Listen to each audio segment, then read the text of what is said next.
এলাকায় যে কয়দিন আসো সেই খুচরা টাকা কটা ভাঙ্গিস, ফল ফ্রুট কিনা খাইস। এখন তাহলে ই করি, তুই জানি কয়টা পাবি? তোকে সবাই আমি টাকা বাড়াই বুড়াই দিতেছি 1000 করে। বন্ধু স্টপ, শোন তুই আমার বন্ধু মানুষ, টাকা কয়টা পামু দেওয়া লাগবো না। তোর কাকাই যে বিষয়গুলো আনছে ওখানতে আমার লাগে একটা ব্যবস্থা হইব নি। আমার মনে হয়েছে আমি পদে নিয়ে হয়ে যাই, বিদেশে ছিল। আমারও টাকার দরকার নাই, ও বিদেশ গেলে আমি কি চায়ের দোকানে বয়ে থাকবো নি? কাকাই কইছে ভালো মানুষের ভিসা দিতে, তোরা দূরে যে খেসর অল্প কটা টেয়ার লিগে যেই ধরুন রে দিছিলি, তোরা এত টেয়া তো বিদেশ যাইতে পারবি?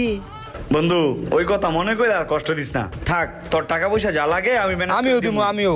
হন তো করে একটা কথা কই, টাকা পয়সা কিন্তু সবাই দিতে রে, কিন্তু সলিড ভিসাটা কিন্তু সবাই দিতে পারে না। তগর যদি মন থেকে যাওয়ার ইচ্ছা থাকে তাহলে আগামী 2-1 দিনের ভিতরে টাকাটা ক্লিয়ার করে দিবি।